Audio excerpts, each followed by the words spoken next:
Okay, go ahead. So today's podcast is going to be an interview with a network marketer.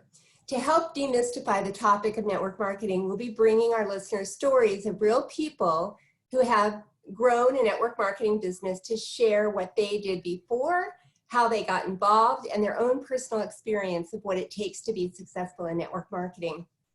And today we have a very special guest with an amazing story. Kanesha Morrison exemplifies someone who used this business as a vehicle to completely change her life. Kanesha is a wife and a mother of 5 beautiful children, ranging in ages from 11 to 2 years old. And a few years ago, she found herself in some pretty terrible circumstances, from living with cockroaches to not having enough money to get gas to get to her obstetrician appointments. She felt like she had hit rock bottom, and she was determined to change her life. Today, Kanesha has risen to the top of an international cosmetics network marketing company, and she is on a mission to show others how to do the same. She is a top income earner with a team of over 180,000 people, generating $2 to $3 million per month in sales.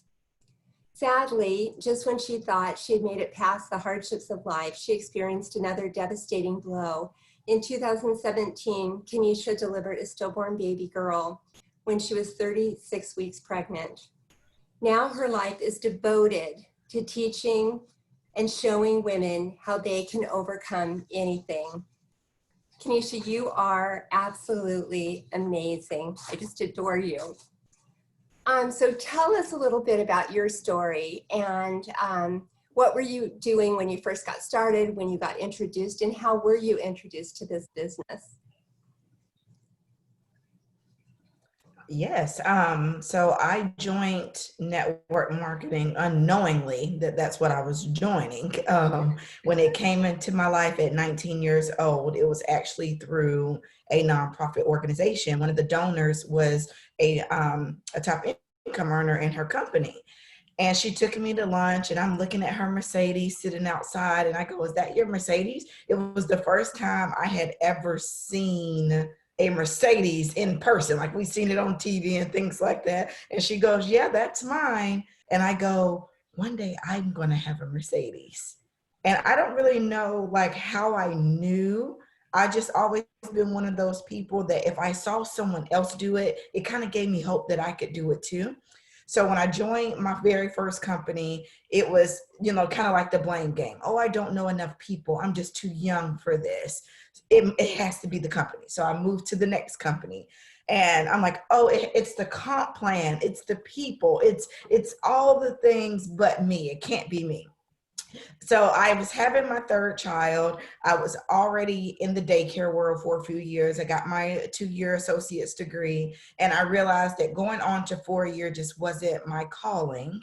And babysitting was only going to get me $20-$30 a day. And although I loved the kids, the money just wasn't enough to be able to do what we needed to do. So my third company came around, and I was just really at one of those places that, what other choice do you have?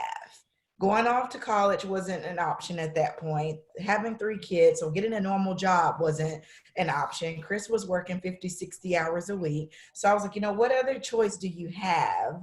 And the only common denominator here between you and all these other companies is you. Like, it has to be you. So I just decided to put all my marbles in one basket. I did what everyone tells you not to do. I went all in and decided I'm going to just have to make this work by any means necessary. And we did. And it was the instant gratification of the thank yous, and this changed my life, and I loved this so much. It became almost like an addiction. It was the first time in my life that I had something for me that I could be proud of. Wow. That is such an amazing story, Kanesha. It's so cool to meet you like this. And I know it's going to inspire a lot of people. Did you have, so you never really thought about network marketing. Did you know anybody before you got involved with network marketing that was maybe someone that was in network marketing other than that person that took you to lunch? just that person that took me to lunch. Wow. I responded to 2 Craigslist ads, and one of them turned out to been for network marketing. It was like a 3-way call. That was my first experience. And I was like, I really need a job. And I feel sorry for that lady now, because if she'd have kept following up with me, I probably would have ended up biting the bullet.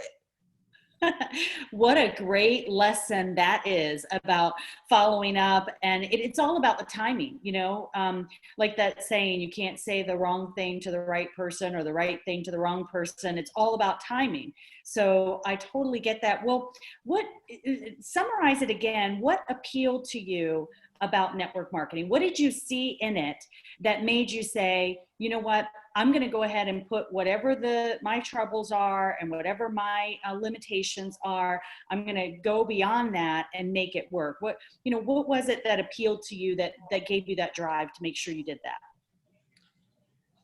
I love a good challenge. And at the time when I was getting started in network marketing, there weren't many women of leadership that looked like me and that had my story. Quite a few of them were already of prestige. They already had big networks. Most of their children were already grown, or their children were in middle school starting this. So having a 5-year-old, a 2-year-old, and being pregnant and being 21 and being of color, I was like, you can make some strides here, because no one else believed it at the time. And I'm one of those people that it can't be done until someone does it. And I don't believe that leaders are born. They just kind of see no one else doing it, so they step into the role, and now all of a sudden they're a leader. So when I joined the business, I knew this was my last thing. I overdrew my bank account to be a part of the business. So I knew I had to make it work. And I knew that my angle was going to have to be extremely different from everybody else's, because now I'm overcoming hurdles of having to work around a husband's schedule that works so much, and little kids that are running me, I'm not running them, and being very fatigued and pregnant. So I was vulnerable. Instead of hiding all of those things, I just laid it all out on the table. I don't know how I'm going to do this. I don't know how I had the money. I don't have the time. I don't have the resources, but what the heck do I have to lose? And when I was singing that song, it came more of, okay, this girl is crazy, so I'm just going to buy this so she can think that what she's doing is working. It became a belief system. I believed in the impossible, which made them believe in it too. It made my customers, when I say them, my customers and my team believe in it too. Right. So what do you think are the most common misconceptions that people have? What do you encounter when you're talking to people about this business? Originally, it was, I don't have the network, I don't have the time. Now it's, I could never be you. I could never just put all my business out there like that. I could never be so bubbly and happy. And I think that's a misconception, because I'm actually an introvert. So like, I do good with people that I'm comfortable with, and you built a relationship and we're friends. So I feel like I'm talking to a friend, but I'm still nervous when I talk to the newest prospect. I'm still nervous when I get in front of people and do a live presentation versus typing it all out in a message. I'm generation millennial. So that's what we do. Everything is text messaging, and we don't pick up the phone like we used to. So because of that, when people meet me in person, they go, you are not what I was expecting. I get that quite often. I'm like, yeah, what you see on that camera, I only have to do that for 30 minutes. I don't have to be like that all the time. I'm usually the one sitting in the front. I'm taking notes. I smile and greet everyone, but I'm not holding conversations, and I'm not one of those ones that made a whole bunch of friends, social butterfly. So I just want you to know, even if you're scared, you're timid, you're shy, there's room for you at the table too. You just have to find your niche. I love that. I love that you're saying that you're an introvert, because, seeing you like this, you wouldn't think that about you. But I think that's wonderful, because a lot of people, I think, because they are introverts, they think they could never do this business. So I'm glad you touched on that. So success means a lot of different things to different people. Obviously, I would consider you very successful. What does success mean to you? Success means for me was is putting food on the table. Like we know what that was like to go without. So to be able to have enough money at the end of the month is successful. Mm-hmm. And to be able to have someone else have the same thing is successful for me. So I'm sorry. Oh, go ahead. But I think that's interesting because that is such a basic, I mean, those are basic needs. And I just wonder what your life is like. I mean, to kind of still have that as kind of your measure of success, that's so cool. I'm sure your life has changed so much though.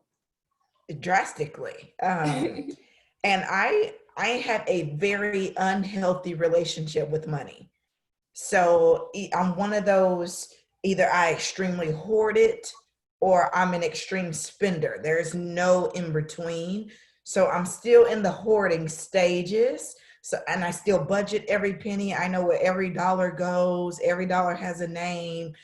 We still do the envelope systems. Like I had very humble beginnings and I just kind of took that over. So the luxury and the extras, all of that is what I know to be extras. So I don't let that define, because I know that's just cherry on top. For us, if our four walls is paid and we have enough, have more money than month, that was a successful month.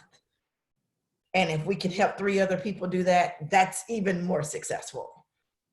Yeah, I love that what we get to do and what you get to do is helping others. You know, you learn and then you pay it forward, and that's rewarding in a different type of way than what money can be. What would be some words of wisdom that you would share for someone who's either in this business or is considering getting in this business but may have some of those reservations that you've experienced? If I could offer any tip to someone that's starting, it would be don't make permanent decisions for temporary situations. When you first join this business, it's going to feel like nobody believes in you, no one understands you.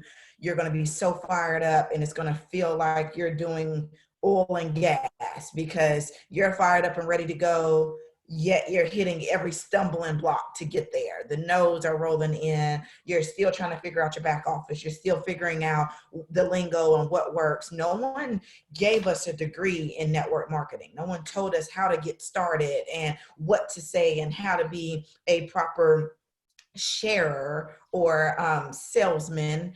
We have to learn those things by doing. So don't make a permanent decision by deciding your first 90 days, your first 6 months in, your first year in, I'm not growing, I'm not getting the money that I thought I would be making, the products aren't flying off the shelves like I thought it would be. You have to know that it takes time to learn any good skill. And this is, network marketing is a skill that you have to learn how to talk to people, how to be able to offer the opportunity, how to properly follow up, how to be able to demonstrate the products that are attention grabbing for customers. This is no longer about you, although you hit the join button for you.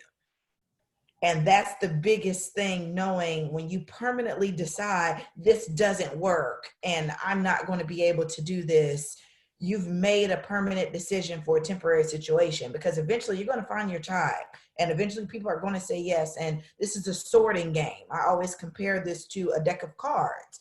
You got your 4 queens, your 4 aces, your 4 big trump cards, and then you got a whole lot of 1s, 2s, 8s in there. But you have to go through those 4s and 8s to get to your aces in a hole to be able to win in this network marketing game.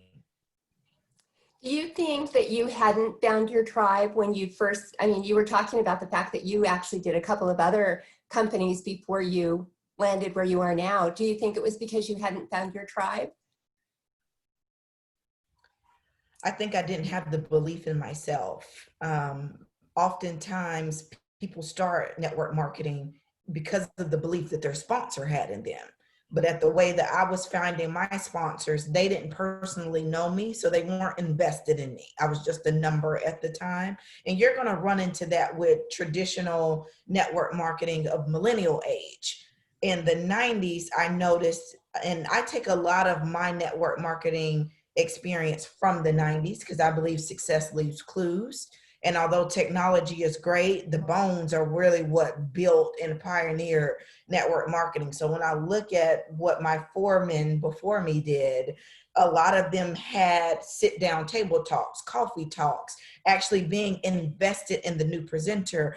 Sponsoring 100, 200, 300 people wasn't the norm then. If you got 50 and you can teach 10 of them how to do what you do, that was considered successful in network marketing. So I still take pride in that.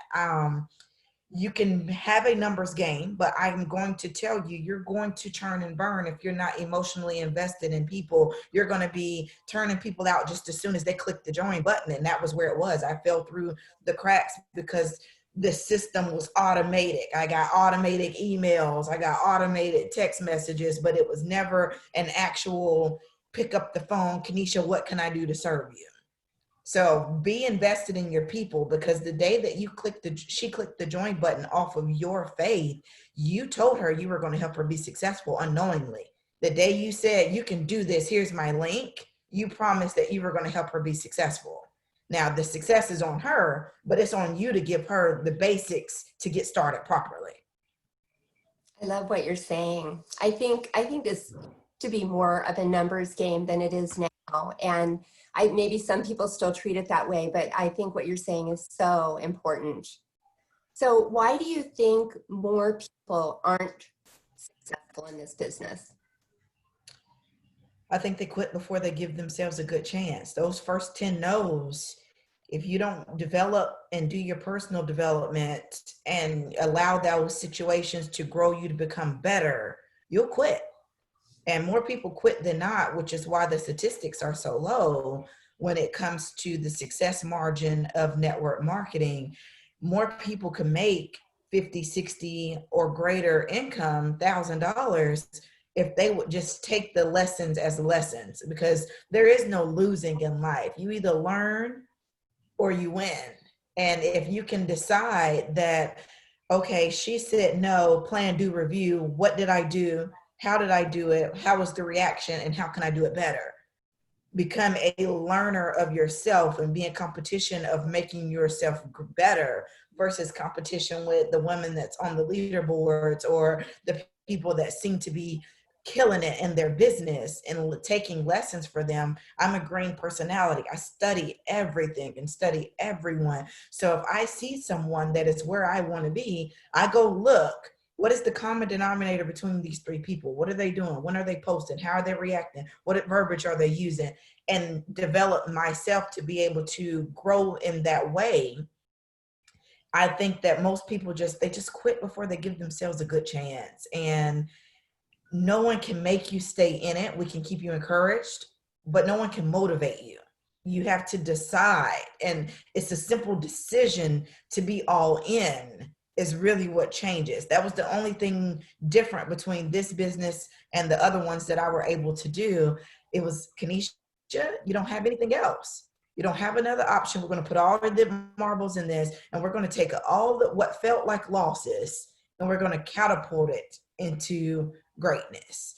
And keeping your system simple. Oftentimes we allow ourselves to get overwhelmed by having too much information where we become paralyzed and do nothing.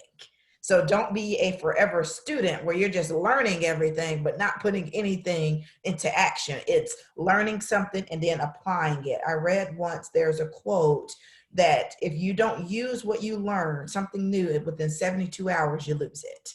And it's kind of like muscle mass. If you don't use it, you lose it. So learn it, but then put it in action. It has to be action behind it. And don't be married to the results. Marry the action. The results are just the cherry on top. Don't be attached to the no or to the yes. It's your job to offer the opportunity. It's their job to accept it. And they have the right to say no. And that's not against you. And it's not against anything that you said or that you done. And you just move to the next person and you continue to plant your seeds and follow up by watering them. You can't control the weather, can't control the soil, you can't control the sunlight, but you can control how many seeds you plant and how often you go back and water them. Love that. And I love that you are a studier of people. So it's the perfect segue to the last question, which is, what do you think is the most important trait in people that succeed in network marketing? What quality or what is that magic ingredient that makes some people successful and a lot of people not successful? I would say being relentless. We top income earners learn how to make those no's fuel us. There's a good book called Go for the No. It's like 60 pages. I encourage you to get it. The Flip Flop CEO is a great book too, on being able to overcome the obstacles. The obstacle is the opportunity. And if we can realize that we hold the cards. I personally don't go to sleep till I get 10 no's a day. And if I get 10, it was a good day. If I can get 20, it was a great day. So it's a numbers game, learning your law of average. How many people do you need to talk to before you get a yes? How many no's did you get before you got the yes? That lets you know how many people you need to talk to a day. And I have not met a person yet that is 1 in 1. So the average is about 1 in 3. And that's like people that have been in the game 20 years that just know what to say. But we're all going to get the no's. We all are going to be relentless when it comes to continuing to show up and overcoming and cheering on others. I think when people hear the word relentless, it often means never giving up for the obstacles that come. But I like to think that it can be a positive word too. When I'm cheering on my team and pushing them to the incentive trips and helping them requalify or promote, that is me being a relentless leader, that I'm showing up for them when they're getting tired or they may have despair when it gets to that last hour at the end of the month and she still needs $200-300 in volume to get there and she's ready to give up. She could borrow my relentless to finish. Being a coach that runs alongside and not behind and not ahead, that is truly what sets the successful from the unsuccessful, because quitting is a choice. I love that. How did you learn to be such an amazing leader? I think that's one of the things that people a lot of times don't realize about this business. I think they think this is going to be all about sales and all of the things that people picture, but really I love listening to you talk about the leadership part of it, because honestly, that really is a huge component.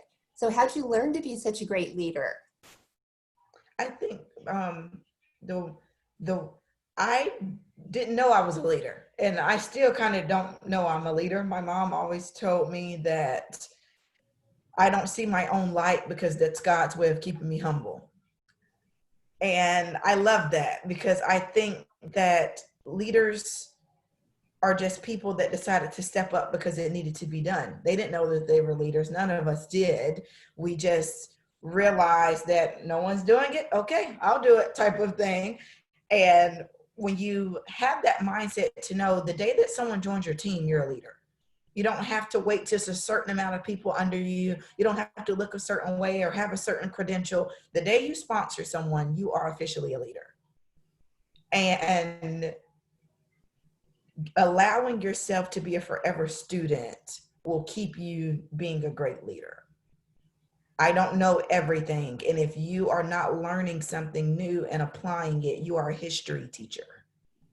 So we don't want history teachers in this profession. We need people that are always evolving and growing. No one wants to go to a hairstylist that has not did continuing education since 1980. So that's the same philosophy. Continuing education is there for a reason. If other professions require a certain amount of continuing education hours to keep their license or to stay in their position, why don't we understand that as network marketers?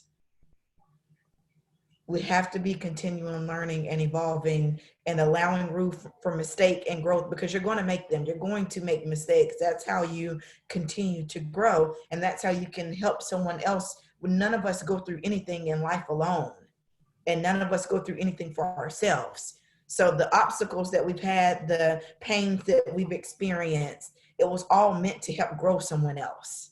So we're all leaders in our own right. You are so amazing. I just adore you. I really, really appreciate you taking the time to help us educate people about the type of person that gets into this business and kind of what doing this business looks like. So thank you so much. Thank you.